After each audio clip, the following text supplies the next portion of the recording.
y no me refiero a la embajada. Con 10 orcitos hacemos sopa, segundo y hasta postrecito. Déjenme curar o morir en mi casa. Disolver. Disolver. Disolver. Solamente me falta ser presidente del Perú. Terrorismo de imagen. Bienvenidos, esto es Contracorriente y bueno, lo que ha ocurrido hoy en Estados Unidos, el asesinato a sangre fría del activista republicano Charlie Kirk, un joven que debatía, ¿no?, en las universidades como una especie de contrapeso a toda esta ola woke que había convertido a los campus de las universidades en espacios limitantes, donde el debate que siempre ha sido característico de estas plazas estadounidenses se había perdido y más bien se estaban llenando de prohibiciones, bloqueos, vetos a las voces que no se alineaban con ciertas ideologías. Charlie Kirk lo que hacía, y he visto su contenido muchas veces en cuentas de Instagram o TikTok, era muy popular, lo que hacía era confrontar con ideas, ¿no?,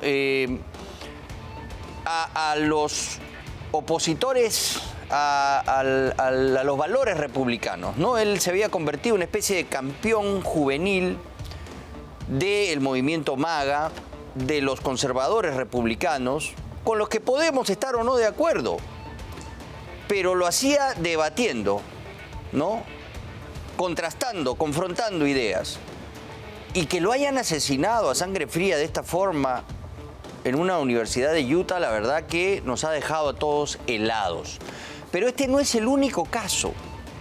Hemos visto cómo, ante la mirada absolutamente fría del resto de los pasajeros de un metro de transporte público en Charlotte, una ciudadana de origen ucraniano fue asesinada a sangre fría por este sujeto y nadie hizo nada para auxiliarla luego de este salvaje ataque. Y aquí vienen varias ideas que revisar.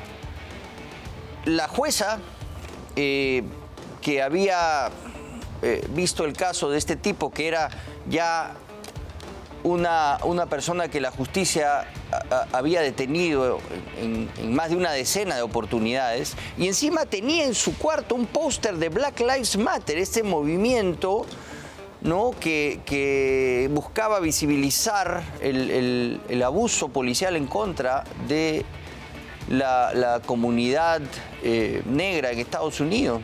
O sea, ella encima era una activista que apoyaba la causa de Black Lives Matter y fue asesinada de esta manera tan cruel. Y Charlie Kirk era uno de los que criticaba precisamente, ¿no?, la inacción, la inoperancia del sistema de justicia, porque decía, la jueza que revisó el caso de este sujeto, que ya había sido detenido más de una decena de veces por hechos violentos, lo deja libre.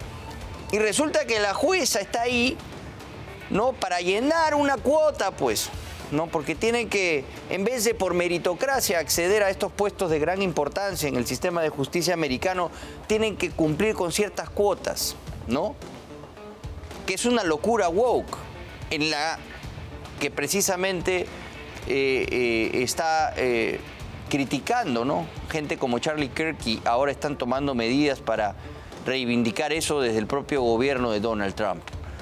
Esto que está pasando en Estados Unidos es alarmante, porque nos muestra la grave polarización que existe en el país más poderoso del mundo, y esto es un reflejo de lo que está pasando. Esta es la jueza, ¿no?, que en Charlotte fue nombrada, claro, porque tenía que tener cierto número de jueces de raza negra. ¿Por qué? ¿Por qué no ponen a los jueces que tengan las mejores calificaciones, los que sean más calificados, no importa el color de su piel, ¿no? En fin, en este reportaje de Maribel Figueroa analizamos estos hechos de terror que han sacudido no solo a Estados Unidos, sino al mundo entero. Un brutal asesinato ha dejado sin aliento a los Estados Unidos. Charlie Kirk, conservador, amigo íntimo de Donald Trump y cofundador de la organización Turning Point, que movilizó el apoyo de jóvenes votantes en las últimas elecciones presidenciales, fue asesinado ante cientos de estudiantes que participaban en un evento en la Universidad de Utah. La imagen estremece. A decir del Servicio Secreto americano, fue un impacto preciso y letal. Por la distancia y lo masivo del evento, la obra sería de un profesional altamente capacitado. Kirk hablaba con un micrófono de mano en la Universidad del Valle de Utah, sentado bajo una carpa blanca con un lema provocador: demuéstrame que estoy equivocado. Entonces se escuchó un único disparo. Poco después de que Kirk terminara su discurso y antes de que levantara su mano derecha, una gran cantidad de sangre brotó del lado izquierdo de su cuello. La histeria se apoderó de los presentes, quienes se atropellaron al salir despavoridos del evento. ¿Sabes cuántos estadounidenses transgénero han sido tiradores masivos en los últimos 10 años? Preguntó un miembro de la audiencia. Kirk respondió: demasiados. Pero su interrogador siguió: ¿sabes cuántos tiradores masivos ha habido en Estados Unidos en los últimos 10 años? Entonces, un disparo sonó en seco y todo volvió a negro. El afán de Kirk por confrontar a los llamados liberales en el ámbito académico lo acercó al grupo conservador americano. Es así que durante la campaña presidencial, Kirk terminó trabajando como asistente personal de Donald Trump Jr., el hijo mayor del presidente. Inmediatamente, Kirk ya era una presencia habitual en la televisión gringa. Allí se volcó a las llamadas guerras culturales. Hasta el momento, el sospechoso sigue prófugo. El tiroteo provocó una rápida condena bipartidista, con funcionarios demócratas uniéndose a Trump, quien ordenó que las banderas bajaran a media asta. Los aliados republicanos de Kirk denunciaron la violencia. Pero esta semana también Estados Unidos tocó fondo con la muerte de Irina Zarutska, una ucraniana que huyó de la guerra en su país junto a su madre y su hermano. Era un nuevo comienzo, hasta que de Carlos Brown, un afroamericano de 34 años, subió a su mismo bus. La imagen de su asesino es escalofriante. Era la muerte respirándole en la nuca. Una película de miedo. Te apuñalan varias veces. La adrenalina te mantiene en shock por unos segundos hasta que el mundo se apaga y caes. Y sin entender qué ha pasado, estás muerta.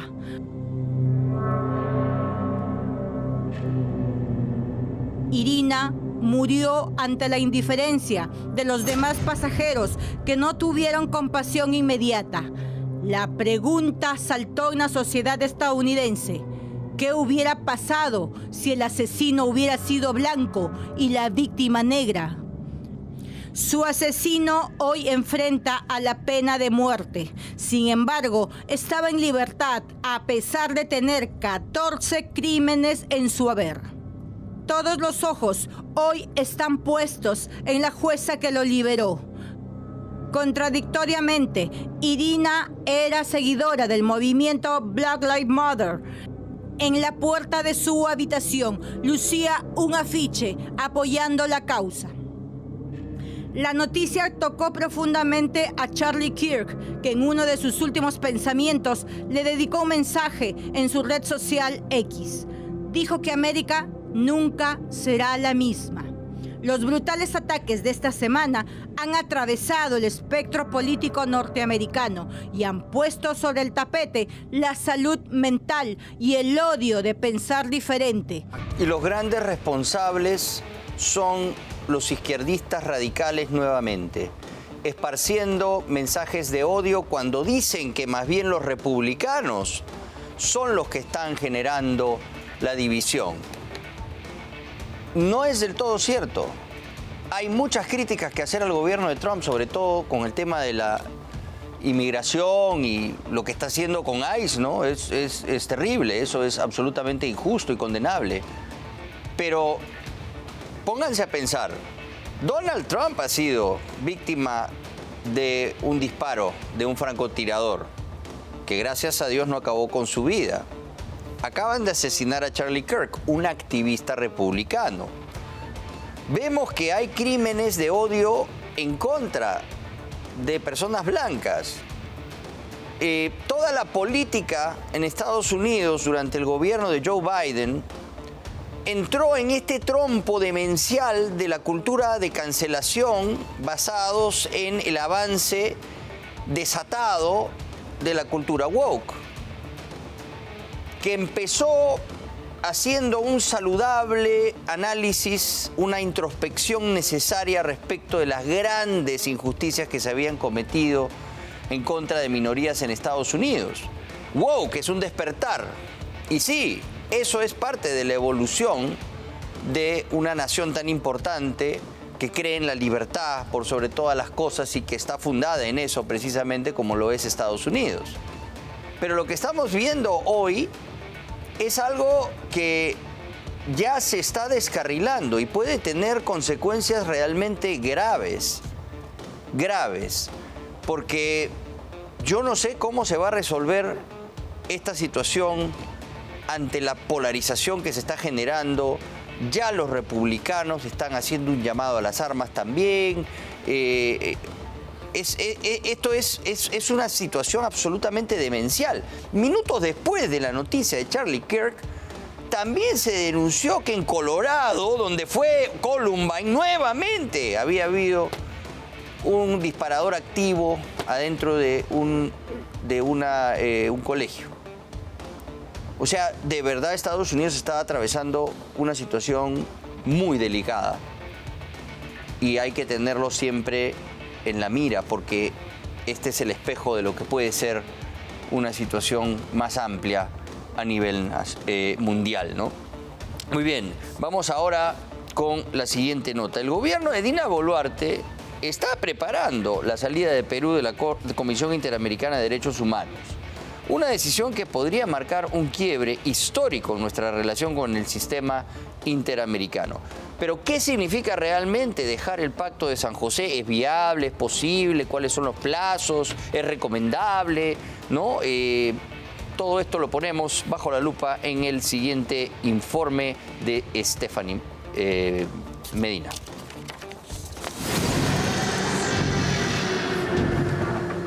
El Perú seguirá evaluando su permanencia en el sistema interamericano de derechos humanos. Contracorriente está en condiciones de afirmar que el gobierno de la presidenta Dina Boluarte se evalúa seriamente la posibilidad de enviar la carta de renuncia del Estado peruano a la Comisión Interamericana de Derechos Humanos. Sin embargo, aún no está del todo claro si la decisión se ejecutará en lo inmediato o si responde a una estrategia política en mediano plazo. Pero, ¿qué significa realmente salirse del Pacto de San José? ¿Qué consecuencias tendría para los peruanos en la práctica? ¿Y cuáles serían los efectos políticos y sociales inmediatos de un eventual retiro? Todo esto en el siguiente informe. Primero conozcamos como nación nuestra adherencia a la CIDH y cuáles han sido los fallos y escenarios más controversiales. El Perú firma la Convención Americana sobre Derechos Humanos en 1969, pero es recién en 1981 que reconoce expresamente la competencia de la Corte Interamericana de Derechos Humanos para que sus ciudadanos pudieran llevar casos contra el Estado. Si para celebrar un tratado se requiere de un proceso de negociación por parte del Poder Ejecutivo, de aprobación por parte del Congreso y de ratificación nuevamente por el Ejecutivo, ese es el mismo procedimiento que debería seguirse. Premier, respecto a la eventual salida de la Comisión Interamericana de Derechos Humanos, si esta es una opinión que se roga solo al Ejecutivo o si van a pedir opiniones consultivas al Poder Judicial y al Legislativo, ¿y esto cuánto tomaría? Y hemos recibido de buena fuente que ya están por enviar la carta de renuncia a la Corte Interamericana de Derechos Humanos. Con relación a sus inquietudes, le voy a expresar lo siguiente. En primer lugar, cuando estamos hablando de lo que usted señala, una eventual salida, estamos hablando primero de un estudio. Estamos en la etapa previa o en la etapa inicial, que es la de estudiar. Y en segundo lugar, yo le permitiría recomendar que vea sus fuentes, porque no hay ninguna carta, ni hay proyecto de carta sobre el particular. En los casos controversiales están, por ejemplo, el caso Barrios Altos, cuando la Corte declaró nulas las leyes de amnistía similares a las que se aprobó hace poco en favor de militares, policías y comités de autodefensa acusados de violaciones de derechos humanos en los años 80 y 90. En el 2017, el entonces presidente Pedro Pablo Kuczynski concedió un indulto humanitario a Alberto Fujimori. Un año después, la Corte, si bien no anuló el indulto, ordenó al Estado peruano revisar si este cumplía con los estándares internacionales. Y es por eso que en ese momento el Poder Judicial dejó sin efecto esa medida. En el 2008, Azul, una persona del movimiento LGTBIQ+, fue detenida sin motivo, golpeada, insultada, desnudada y violada por policías. Se archivó la denuncia y nunca se investigó. La Corte concluyó que fue un acto de tortura y declaró al Perú responsable por violar sus derechos fundamentales. Pero se habla también de la dirección progresista de la Corte, que ha generado tensiones en nuestro país. Para algunos, se avanza en la protección de poblaciones vulnerables y para otros, se cruza el límite de nuestra soberanía. La Corte Interamericana de Derechos Humanos, porque no tenemos nada positivo en su accionar. Desde el 21 de enero de 1981 hasta la fecha, hemos tenido 35 casos en que el Estado peruano ha sido sancionado. Ya hemos desistido de nuestra presencia en el sistema interamericano durante el gobierno de Alberto Fujimori. Tras su caída en el año 2001, el nuevo gobierno, el gobierno de transición, solicitó dar por desistido esa solicitud y hemos continuado en el sistema. Claro. ¿Qué futuro le espera a un país que fuera de la Corte Interamericana carga con una democracia tan débil como su justicia, burocrática, lenta y en ocasiones capturada por la impunidad? ¿Por qué debemos plantear las reformas y no irnos de la Corte? En primer lugar, porque el sistema judicial peruano, hablo del Ministerio Público y el Poder Judicial, no ofrecen ninguna garantía. Es un sistema de justicia muy lento, en manos inexpertas o ineptas y finalmente altamente corrupto. Hay un populismo actualmente respecto a la salida de la Corte. Y salir de la Corte Interamericana de Justicia, que es un organismo judicial autónomo, supranacional, que puede controlar los errores que se cometen en el Perú, para ello primero tendríamos que tener un verdadero sistema de justicia, un sistema de justicia sólido, y no lo tenemos. Actualmente uno de los jueces de la CIDH es el peruano Alberto Borea Odría. Otro hecho que fue un hito en nuestra relación con la CIDH fue la participación del en ese entonces representante del Perú ante la OEA, Gustavo Adrianse.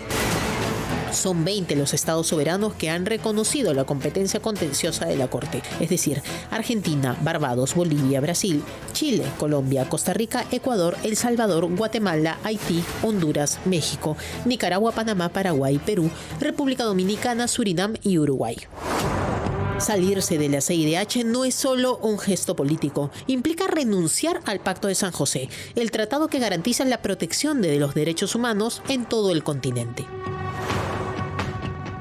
Ese es el dilema. O sea, ¿cómo vamos a salir de un órgano que podría controlar todo el desorden y la mala organización, mala implementación que existe en nuestro sistema de justicia? ¿Cómo podemos salir de él si no estamos bien en casa? ¿Te imaginas quién va a controlar eso? Entonces, yo digo, puede ser un fin superior. Yo te diría que es hasta una utopía, sí. Para mí la Corte hace intromisión en temas ideológicos. La verdadera disyuntiva no es salir o no salir de la Corte, sino si el Perú está dispuesto a fortalecer su propia justicia para no necesitarla. Abandonar la Corte Interamericana puede sonar a soberanía, pero en un país con la justicia débil, poco predecible y cuestionada, equivale a desarmarse frente al abuso de poder. Pero para un sector importante de los peruanos, la CIDH tiene un sesgo político. Es expedita cuando las denuncias o reclamos llegan de la izquierda y no responde o demora demasiado cuando el denunciante es de la otra orilla política. Bueno, y ahí vemos, pues no, acabamos de ver el video de Gustavo Adriancén, Naciones Unidas, cuando gritan, no, ustedes son los violentos, le reclama. O sea, o estás en la línea de la ideología que ha tomado la Comisión y la Corte, o no tienes ningún tipo de influencia, ni voz, ni voto, ni razón.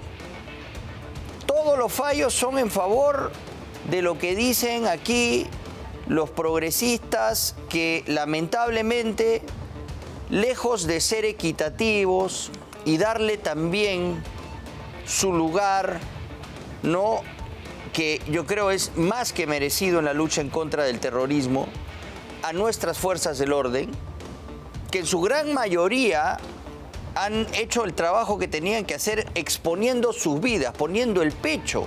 Y así se venció el terrorismo. Y lo hizo este señor, le guste o no. Alberto Fujimori derrotó militarmente al terrorismo. Donde falló la derecha fue en la guerra ideológica, que ha continuado copando espacios culturales y sociales. Y ahora es el problema que tenemos. Una juventud contaminada por estas ideas perniciosas.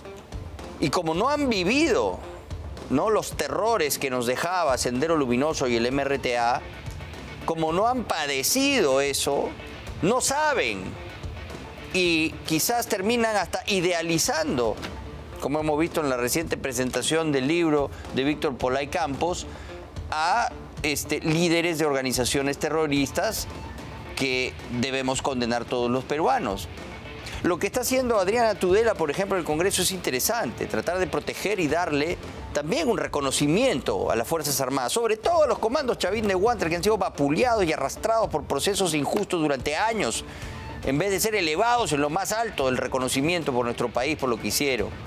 Y así como ellos, la gran mayoría de uniformados en nuestro país, con condiciones difíciles, con una guerra silenciosa y cobarde de organizaciones terroristas, han puesto el pecho y los han vencido.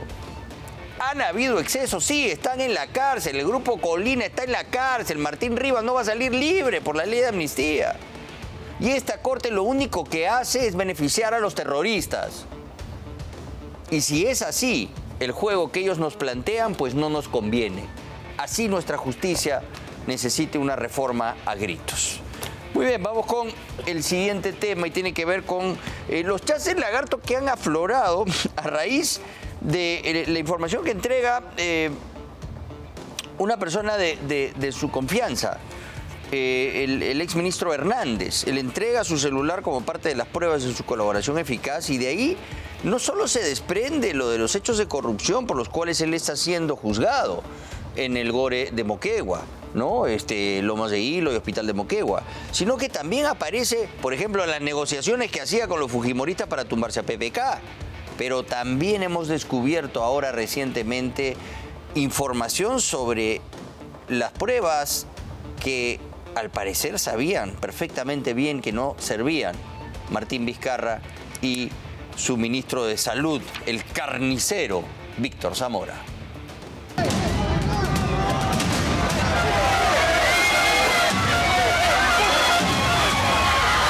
Martín Vizcarra salió del penal de Barbadillo y una vez más la sensación de impunidad recorre al país. Pero su historia judicial está lejos de cerrarse. Cada mes aparecen nuevas pruebas, nuevos testimonios y nuevos casos que lo persiguen. Hoy, su entrañable amistad con el exministro de Agricultura, José Manuel Hernández, ha sumado un nuevo hallazgo a esa lista.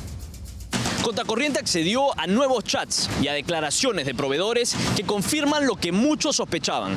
A inicios de 2020, el gobierno de Martín Vizcarra sabía que las pruebas rápidas no eran eficaces para detectar el COVID-19. Nueva evidencia revela que esta decisión no fue un error, sino una elección. Nosotros proponemos en el Perú que la prueba rápida en condiciones de epidemia no sea considerada complementaria, sino equivalente a la prueba molecular. Comprar esas pruebas serológicas involucró darle preferencia, darle privilegios y darle acceso a licitaciones a personas que no debieron hacerlo. Y todo esto con costo de vidas. Entonces es claramente un caso complejo, pero en ambos aspectos hay graves hechos y faltas y delitos que deben ser investigados. Con datos salimos a advertir que esto era un gran error. Está ahí la evidencia, días previos a las compras, de que les decíamos que esto era un gran error. Y a pesar de ello, contra toda recomendación científica, académica, es falso que digan que no había información. Había información desde enero. Decide reunirse el ministro de Economía, la ministra de Economía de ese momento, con proveedores y compran pruebas que no sirven para este problema. Nuevas conversaciones privadas entre Martín Vizcarra y su ex amigo e intermediario José Manuel Hernández se han presentado en el juicio oral contra el expresidente. Los mensajes revelados y confirmados en la investigación fiscal muestran que el propio Vizcarra reconocía que las pruebas rápidas eran inútiles para diagnosticar el COVID-19. Aún así, su gobierno insistió en la estrategia de los test serológicos, mientras las pruebas moleculares, las únicas efectivas para detectar el virus en tiempo real, quedaban relegadas. José Manuel Hernández no era un funcionario cualquiera. Fue parte del círculo íntimo de Vizcarra, un hombre de confianza que hoy coopera con la justicia. Más de 200 páginas de chats fueron entregadas al Ministerio Público como parte de la colaboración eficaz en los distintos casos que sigue el ingeniero moqueguano. Pon orden, Presi. ¿Qué dirá el ministro del Interior? Algo está funcionando mal. Esto no es aislado. Los jefes están perdiendo liderazgo. Ojo con eso. Esto tiene en cuenta la población completa en Ration. Perú número 1. Con fe que pronto saldremos de esta. Abrazos. Amigo Presi, ¿te puedo llamar urgente? Sí. Muchas gracias. Fiorella te va a llamar para coordinar. Ya está dispuesto. Gracias, amigo. Solo ser prueba rápida. Gracias. Luego vinieron y nos hicieron las pruebas moleculares. Abrazos. Muchas gracias, amigo. A nombre de toda mi familia. Todo salió negativo en COVID. Ahora me haré otro tipo de pruebas para ver causa de los síntomas. Fuerte abrazo. En 2020, mientras el mundo apostaba por pruebas moleculares, el Perú gastaba millones de soles en pruebas rápidas. Estas pruebas no detectaban el virus, sino anticuerpos. Resultado: falsos negativos, diagnósticos equivocados y contagios que siguieron avanzando sin control. El propio Colegio Médico del Perú alertó sobre su ineficacia. La Organización Mundial de la Salud, a través de la OPS, también lo hizo. Pero en el despacho presidencial de Vizcarra, en el Ministerio de Salud y en el Ministerio de Economía, la decisión estaba tomada. Las dos pruebas se diferencian en el objetivo, en qué es lo que buscan. La prueba serológica rápida, como se conocía en ese momento, es una prueba que te dice si alguna vez has estado expuesto al virus, no si tienes el virus. Es decir, tú puedes haber sufrido una infección hace 6 meses y hoy ya estás libre, ya limpiaste la infección, pero la prueba te va a decir que que tuviste una reacción al virus. Entonces no significa que te has infectado, sino que lo estuviste. Aquí entra un segundo protagonista, el exministro de Salud, Víctor Zamora.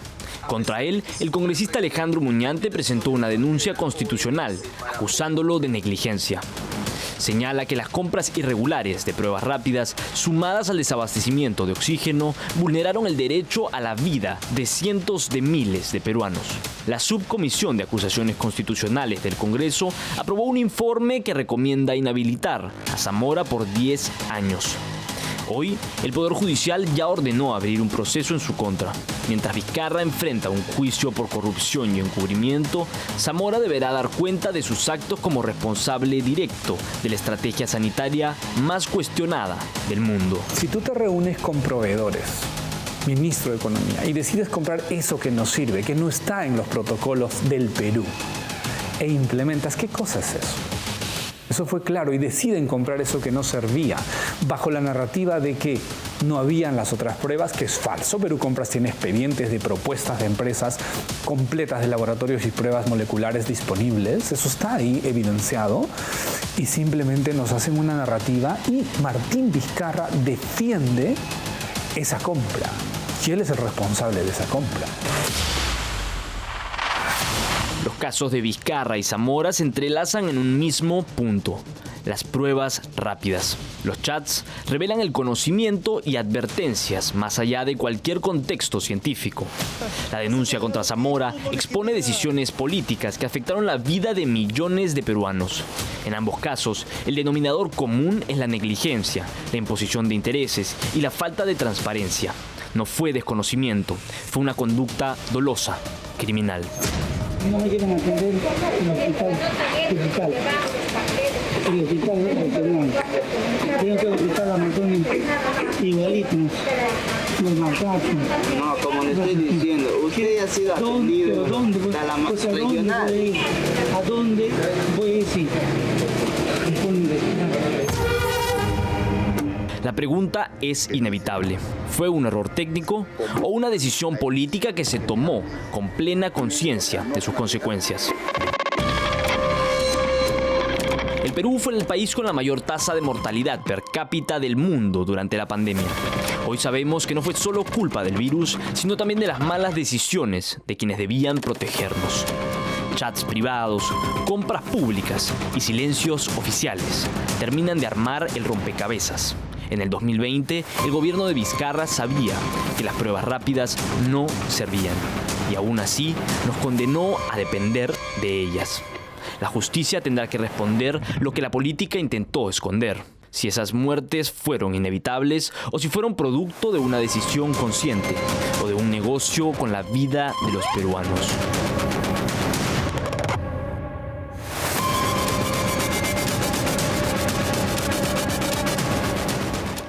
Conociendo al lagarto Martín Vizcarra, ¿ustedes qué creen? ¿Ustedes qué creen? ¿Que le interesaba el bienestar de los peruanos?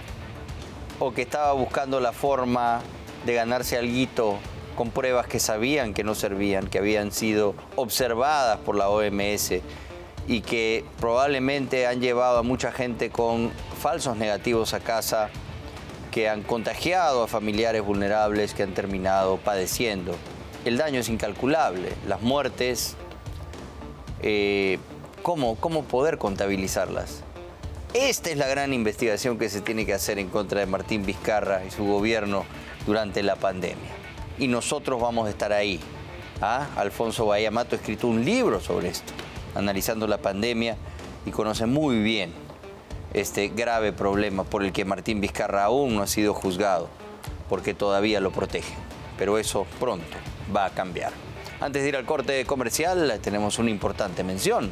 ¿Sabías que 6 de cada 10 personas son estafadas por comprar lotes sin habilitación urbana o en empresas sin experiencia en el rubro? Tu esfuerzo merece recompensa en un lugar seguro y con alto crecimiento. Últimos días de preventa en San Bernico de Chiclayo con lotes desde 90 metros cuadrados. Este proyecto será hermoso, rodeado de palmeras, drenajes, universidades, colegios.